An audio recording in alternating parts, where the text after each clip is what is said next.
plupart des parents d'adolescents, ils auront remarqué que depuis les changements hormonaux, il y a peut-être beaucoup plus d'irritabilité, de sautes d'humeur. Dans certaines maisons, il y a carrément des crises d'adolescents qui hurlent et qui gueulent. Des manques de respect dans certains cas, peut-être aussi de l'arrogance, de plus en plus de confrontation. Dépendamment, bien sûr, du tempérament, à la base, il y a des enfants qui vivent la période d'adolescence de façon plus intense, d'autres moins intense. Mais là, la première chose à savoir, ce qui est super important, c'est que c'est normal et temporaire. Donc, il faut réussir à survivre à ça. Généralement, le début de l'adolescence est une période plus importante et plus difficile au niveau de la gestion des émotions. Maintenant, c'est sûr qu'il y a certains jeunes chez qui ça perdure un peu plus longtemps.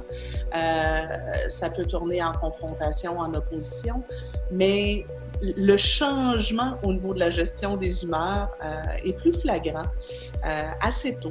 Je vous dirais, chez les jeunes filles, ça commence déjà dès l'âge de 11-12 ans. Chez les garçons, ce sera peut-être plus 13-14 ans. Mais ça coïncide beaucoup avec l'arrivée de la puberté. Effectivement, certains jeunes, ça ressemble à ça, des crises très fortes, d'autres non.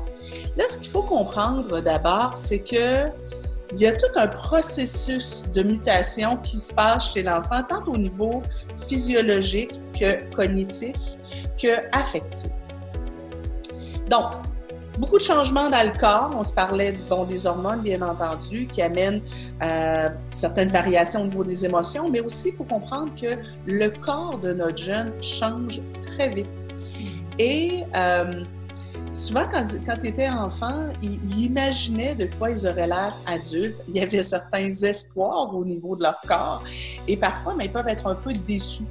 Et bon, on le sait, les adolescents, surtout les garçons, quand ils se développent, parfois ils se développent de façon complètement disproportionnée. Les bras sont trop longs, les jambes sont trop longues, le visage qui amincit. C'est pas toujours très harmonieux, ces changements-là, et ça peut être vraiment déstabilisant pour eux. Aussi, le développement des organes sexuels aussi, où le jeune peut faire voir, ça ressemble pas nécessairement à ce que j'espérais. Le cerveau est en réorganisation. Entre autres, les zones, les lobes frontaux, le cortex préfrontal, qui est lié au contrôle des émotions, à l'autocontrôle, au jugement, tout ça est en pleine réorganisation. Et pendant l'adolescence, tout le développement du jugement, même l'appréciation du risque chez les jeunes est biaisé. Ils n'arrivent pas à bien interpréter ce qui se passe à l'intérieur d'eux. Ma métaphore, c'est la métaphore des sacs d'épicerie, sacs de vidange, sacs à ordures en fait, pour vous. Je vous explique. Chacun de nous se promène chaque jour, se balade chaque jour avec deux sacs à émotions. D'un côté, j'ai ce que j'appelle mon sac d'épicerie.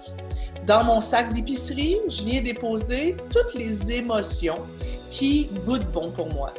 Les émotions qui nourrissent mon estime personnelle. Les émotions qui sont agréables et qui me font grandir.